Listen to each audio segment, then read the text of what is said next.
Pro Group Management. Workers' comp that works for you. From the News 4 Broadcast Center, here's Sam Shad. Some significant bills moving through the Assembly committees, and Sheila Leslie is here to talk about them. Good morning, Sheila. Thank you for being with us. Let's first of all talk about this mining bill. Let's get to that. Okay. You have a bill that I understand, instead of just an IOU or a promise from the mining companies, requires actual money? Yes, AB 321 phases out corporate guarantees over 5 years. Right now, we let mining companies promise to do the reclamation. Up to 75% of the guarantee is just a promise. We're a good corporation, we'll pay 20 or 30 years down the line. Our bill phases that out and instead requires them to put up cash or a surety or a letter of credit to guarantee that the taxpayer won't have to pay. I'm going to ask you guys to back up a second here and explain to the general, because you guys both know all about this. Explain what the problem is, Sheila, and how you're trying to resolve it. Okay. This is about mining reclamation. In order to mine in our state, which is cleaning up the land after a mine goes out of business, in order to get a mining permit, the mine has to agree, and usually it's millions of dollars that need to be spent in cleaning up after themselves. So in our state, unlike many states in the federal government, we require 25% of $20 million to be put up in cash or a surety, but then 75% is a corporate guarantee. We promise to pay. Now in this era of corporate irresponsibility, I was just reading this morning about Health South going way south. We want to protect the taxpayer. We want to make sure that 20 or 30 years down the line, when the time comes to clean up the mines are able to do that. Okay, let me ask this. At this point, do we have evidence that mining companies have not done this? Actually, yes. We've had a couple of smaller mines go bankrupt in recent years, and there is a mine, Paradise Peak, that hasn't been reclaimed. Now, since that happened, the state has put in stricter regulations, and the mining companies will argue that those regulations take care of the problem. But I'm not sure. I think we need to air this issue fully, let the committee hear both sides of the argument, and make sure that the taxpayer isn't on the hook. Okay. And we are talking about millions of dollars. Although for like Barrick, I think it's 32 million. Newmont, Right. though, I think is 132 The million. total outstanding in corporate guarantees, I believe, is 240 million. That's a lot of money. Okay, but let me just play devil's advocate in here and say that for the major mining corporations, have we seen a problem with them at this point? Not at this point, no. Okay. And they're in good financial straits right now, but who knows? I mean, Enron went downhill pretty fast. That could happen here in Nevada too. And again, it's really about not letting the taxpayer have to pay the bill. But mining companies are just coming out of somewhat of a depression, aren't they? I mean, while the Yes. price of gold is going up right now, they Right. have been down and out the last couple of years. They have. It's cyclical. I read this past week that Newmont's profits have quadrupled in the last quarter, so it's definitely on the upside. It's like taxes. There's never a good time to raise taxes. There's never a good time to get rid of corporate guarantees. But I think it's an issue that needs to be fully debated. What a segue. All right, since you brought up the subject of taxes, yesterday both tax committees met in a joint session, 15-minute session, listened to Perry Como, who gave them unhappy predictions if we have another terrorist attack. And he's the state budget director. Oh, sure. Yes. Yeah, I'm very concerned about the state budget and what's happening right now. I'm leaning more towards the governor's side. I'm very prudent when it comes to money, and you know we have rules about how much money we have to have left over at the end of the fiscal year. And as we're moving towards June 30 and the war in Iraq and the possible terrorist act, I think the state's in a very precarious position. Now the committees voted to do, I mean, they didn't even take a vote. Right. They just did nothing yesterday. They just adjourned. That was it. Yeah. Because they say the money from the rainy day fund will take care of things through June. Well, it's April 1st. I'm a little more pessimistic about it. I think we'll be watching the situation very carefully over the next week. Every day we'll be looking at the numbers, and that situation could change very quickly. If it looks like tourism is down and the sales tax revenue and the gaming revenue is not coming in as anticipated, I think you could see us act. Nobody wants to raise taxes, and the general feeling within the building is let's do it one time, let's not do it twice. But I'm concerned about leaving the state in a financial disaster. But at this point, the reality is that by transferring the rainy day fund, we have got ourselves covered unless there was Unless the Another revenues major- keep going down. Of course, we're always a couple months behind, so it's hard to project exactly where we're going to be on June 30th, and that's why we have our fiscal staff looking at that on a daily basis. I've been watching the stock market because I think it's a good indicator of what's going on with gaming companies. And at this point, from the gaming manufacturers of equipment to gaming companies, they seem to be holding their own at this point. Right now, the stock market is looking better. It's great for my daughter's college fund, but I'm more worried about people stopping, coming to Las Vegas, stopping gambling. People kind of entrench in a war situation, don't spend as much money, and you know, 3/4 of our state budget is based on gaming tax and sales tax, so that Shelia, could Leslie, really hurt thank us. you so much for being here. We appreciate it. And we'll be back on Nevada Newsmakers right after this timeout. CTX can help you negotiate your best deal. We've been your home team advantage for over a decade. Call us today because at CTX, local service still matters. Yeah, with CTX, you're homeward bound.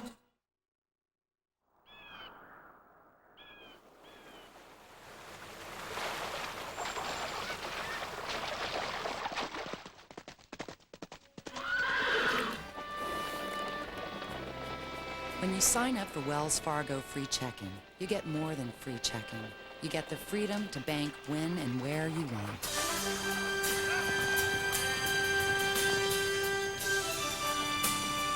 Wells Fargo, the next stage.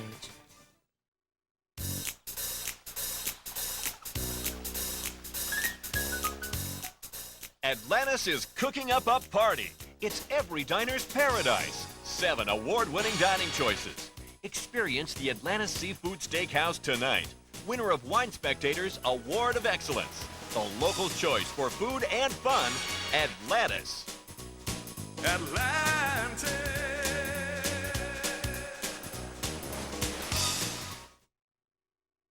At Sushi Club, everybody's family. That's what makes dining here so much fun. The sushi is consistently better, the atmosphere is great, and the service is wonderful. Welcome to the bigger and better Sushi Club. Come in for our delicious daily specials. When you're talking sushi, you're talking Sushi Club in the Independence Square Shopping Center. Walk into the Cactus Creek Bar and Grill at the Bonanza Casino, and you know you're in for a very special evening. Enjoy the southwestern atmosphere of some of the best gourmet food in Reno. It starts right here with Chef Bruce Norman and his talented staff. From buffalo T-bone to martini scampi and peppercorn duck.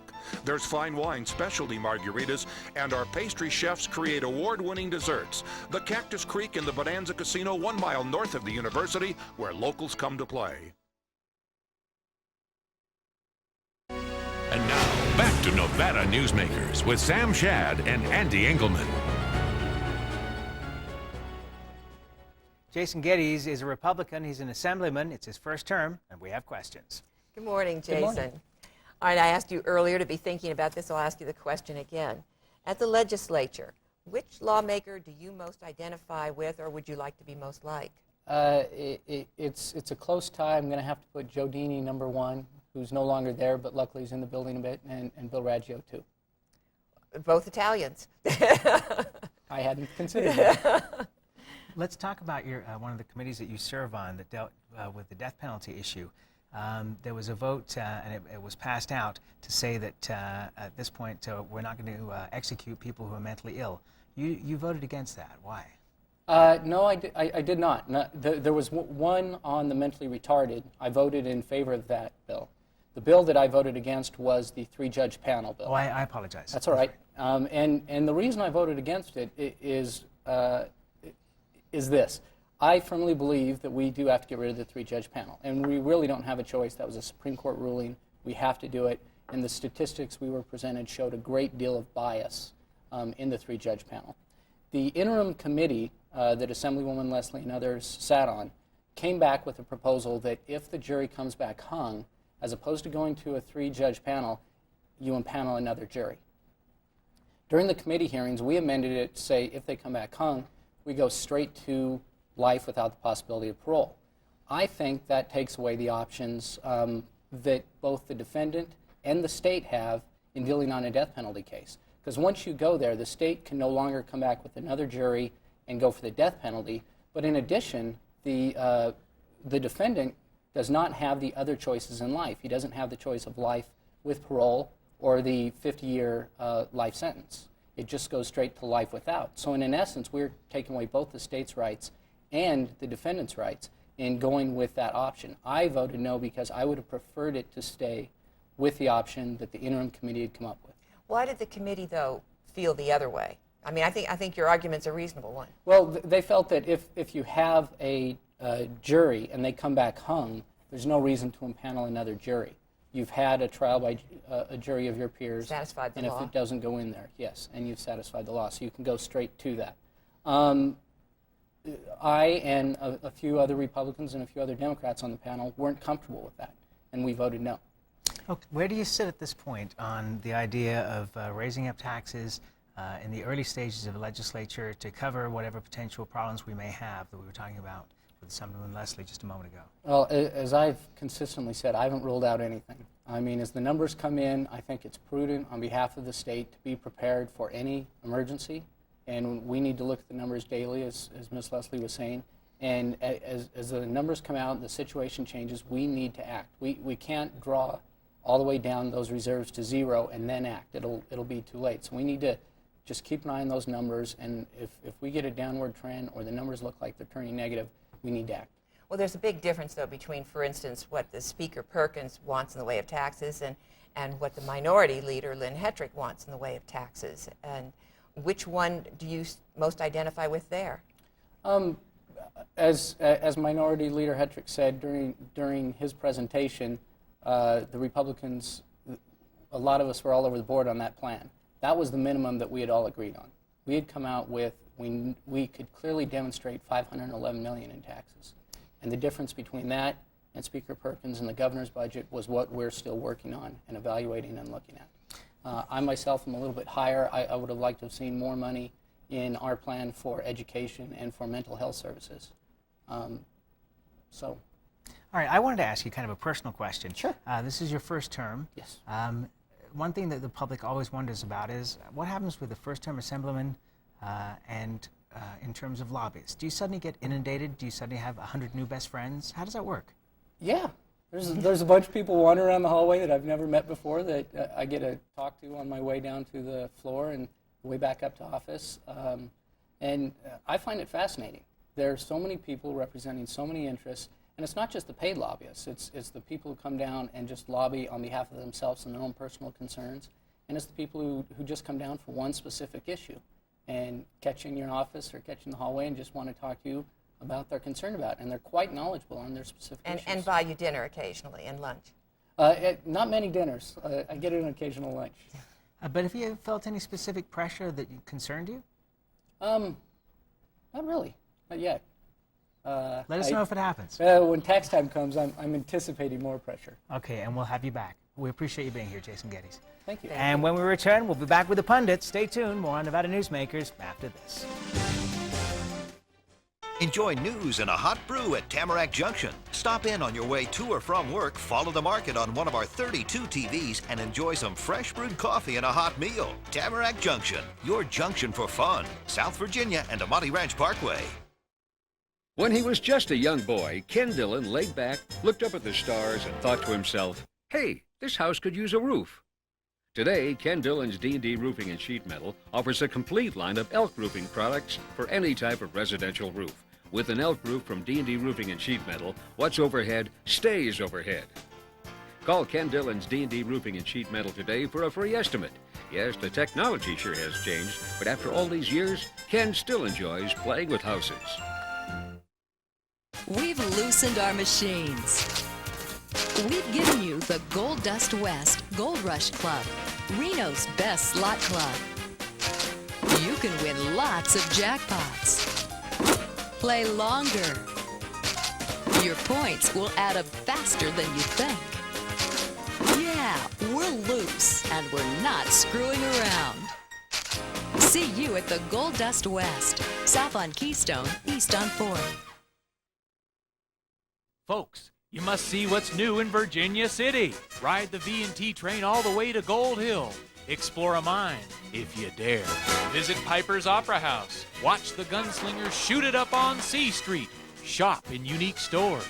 Listen to honky tonk in the historic saloons. You can't see it all in one day, so spend the night. Virginia City, where the West comes alive. Come up and spend the night in our hotels, motels, and RV park. Treat yourself to a late-night pick-me-up with Hobo Bob's Happy Hour at Tamarack Junction. Enjoy a delicious selection of food and drink specials every day from midnight to 3 a.m. Tamarack Junction, your junction for fun. South Virginia and the Bonnie Ranch Parkway. And now, back to Nevada Newsmakers with Sam Shad and Ande Engleman. And back on Nevada Newsmakers, we'll introduce our pundit panel. First of all, the empty chair, followed by Jim Denton. And Derek Morse here with RTC. Ande, you better explain the empty chair. Mea culpa. I get up at 2:30 in the morning. When I get a phone call at 10:30, 11 o'clock at night, the middle of the night, Howard Rosenberg is at the dentist. He did call me, but when I woke up, I didn't remember it. What can I tell you? Okay, Ande, you're off the hook. We'll forgive you. Thank you. Now, you've got some breaking news for us. Yes, the rumor is, from my sources, that the money that could be brought in by the tax on services is so much that this state would be swimming in revenue. If they exempted all of the things that are consumer-oriented, we would still be swimming in revenue. So expect to be hearing a press conference relating to that sooner or later, either the end of this week or beginning of next week. Could be very interesting. All right, let's start off. Let's talk about mining here, because the topic was raised here in all the discussions about taxation. Jim, let's start off with you. How would mining be affected by the gross revenues tax, for example? Well, the gross receipts tax, they're asking for an exemption from it because of the volatility of their business. And, that's one of the problems with the gross receipts tax, is because you're effectively taxing different businesses by different standards. And the mining industry is one that's very concerned about that. Do you think that we will see any increase on mining in terms of taxes in this session? We're spreading the burden across the board? It's a good question, Sam. I don't know. It's a good question. I don't know. Aren't there other businesses that can also claim that they're as volatile as mining? Well, the problem right now. The problem right now is you've got gaming, you've got mining, and you've got sales tax, and basically that's what funds the state. And the problem is that all three of those are so volatile that you really don't have a steady-based revenue. Well, it sounds like you're talking about income tax now. All this talk about taxes, the one thing that just bothers me so much is that we have not got in this state, I don't think, a clear sense of priorities on what is it we want to buy with our taxes. And we keep leaping over and talking about, we need to raise taxes, and maybe we do, maybe we don't, but we need to have a clear sense of what it is. Oh, I think we have a clear sense of what we want to buy. It's something that I've said, Derek, on this program a number of times. I mean, two of the biggest expenditures that we have in government today, one is Medicaid and the other one is education. Okay, I've said numerous times on this program that since Kenny Gwynn became governor, we've had 400,000 people move to this state, and we'll have 27,000 new kids in the school system come next September that we don't currently have in there now. When you say education, you're speaking about K through 12. You're right. not talking about higher education. No, I'm just talking which K through 12. Which takes a large portion of our budget. Yeah, I'm just talking about K through 12. So you want to fund lower education we have and an Medicaid. We have an obligation. We don't have we have an obligation to fund lower education, and we have an obligation to fund Medicaid. I mean, there are certain things in government you have to fund. Medicaid and senior services are certainly one, and education for children are certainly one. And there's not a lot of choice about those things. I'm not so sure I agree with you that we do have that clear sense. It's fine, everyone says they're for education, but when you get to the details, what you hear time and time again is, yes, but we would have enough money if they weren't wasting so much. But there's another point of view as well. A friend of mine just moved to the state here recently. He's here with his family, and he came from California, and he says, you know what? We're not taxed enough. He said, I'm prepared to pay more money to ensure that my kids get a better education and to provide the services that are needed. You guys don't know how lucky you are and how well you have it. And I, for one, and that's him talking, I'm prepared to pay more taxes. I wonder how many others of the citizenry are out there saying the same thing. Frankly, very few. Frankly, in my opinion, very few. Is that based on polling data? I think that in polling data that I've seen, the problem that we have is that you have a number of people that have moved here from high-tax states, okay? And they've said, I don't want to replicate what I got from where I moved from. It's one of the reasons that you saw people vote for all these quality of life bond issues last year. They voted for those for the very simple reason that the places that they had moved from had already messed those things up. And so, no, I don't think there's a hue and cry in the state that I'm not taxed enough. I disagree with that. But I think that as we see more and more overcrowding in the schools, parents, at any group that you speak in front of, you bring up education, and everybody has got an opinion. And when given a good example, like the school bond issue that finally passed here, in fact, we've now had 2 that have passed, the public demanded accountability, but once they got that accountability, they didn't seem to have a problem in voting to pay those taxes. Well, I think, again, it goes back to where is this dialogue going to occur? We had a dialogue on education with the bond issue, and I think that when the facts were out, people made a decision. I don't hear that happening, really. We're talking about $700 million or $1 billion in new taxes. It may be right, it may be wrong, but is there a clear sense of priorities? I'm sorry, I disagree with you. I don't get that feeling in the state that there's a clear sense of priorities. One of the things... Economic development says that we've got to fund higher education. That part of our problem, companies have left this area because we're not funding higher education. They're not getting the workforce that they need. I think in a lot of ways that this legislature and this governor have not demonstrated the need. And I'll give you a perfect example. Down in Clark County, they're talking about what amounts to a 7 plus a 4%, 11% pay raise that will go back to last June. For county employees. For county employees. And when you start talking about 11%, and you've got enough money to pass out 11%, and yet state employees are looking at 2%. I mean, there are a lot of people validly, I think, validly think that the need has not been demonstrated for the money in a lot of cases. And a number of legislators think that. Yeah, Lynn Hetrick, minority leader, has shown you could save $4 million if you froze state wages for 2 years and didn't give merit increases. $4 million. You look at Lynn's plan. Lynn's looking at a plan of around $600 million. You look at the governor with $1 billion. So I figure right there between $1 billion, 600 million is the bottom, $1 billion is the top, and somewhere in the middle is what the budget will be, is my prediction. And the governor did lay out very clearly what his plan was in terms of where the state was going to go. So, I mean, I think the vision part was there. The problem is backing it up now at this point, and I don't think that necessarily the governor's office has been doing a good job. I mean, there's certainly our message as far as the gross receipts tax, and we're constantly being told here on this program that that's still going to go through. But as to whether it does or not. How about the beer lobby and the tobacco lobby, Jim? Are we going to see taxes increasing on these products? I'll tell you what, there's a lot of resistance to that right now down at the legislature.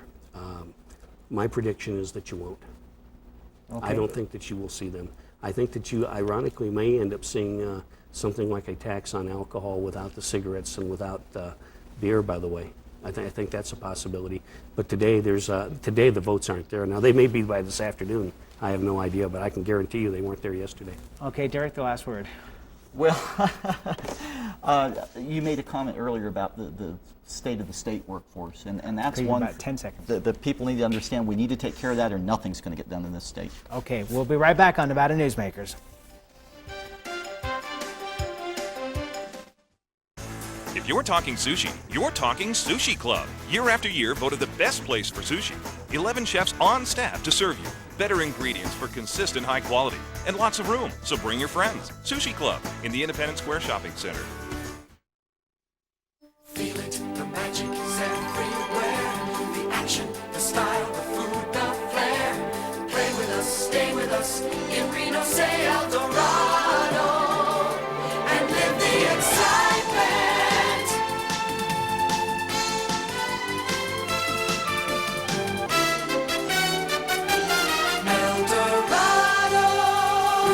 Shining star. Love the excitement. CTX can help you negotiate your best deal. We've been your home team advantage for over a decade. Call us today because at CTX, local service still matters. Yeah, with CTX, you're homeward bound.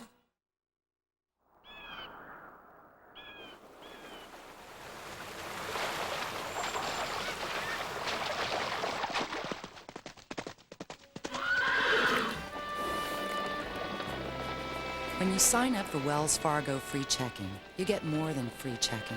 You get the freedom to bank when and where you want.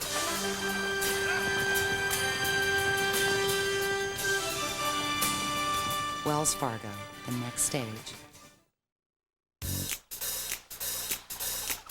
Atlantis is cooking up a party. It's every diner's paradise. Toucan Charlie's Buffet and Grill, consistently voted Reno's best buffet by locals.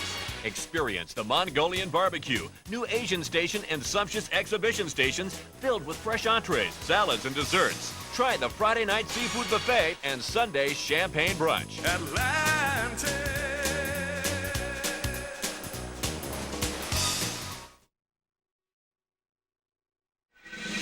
Nevada Newsmakers, brought to you in part by Charter Communication.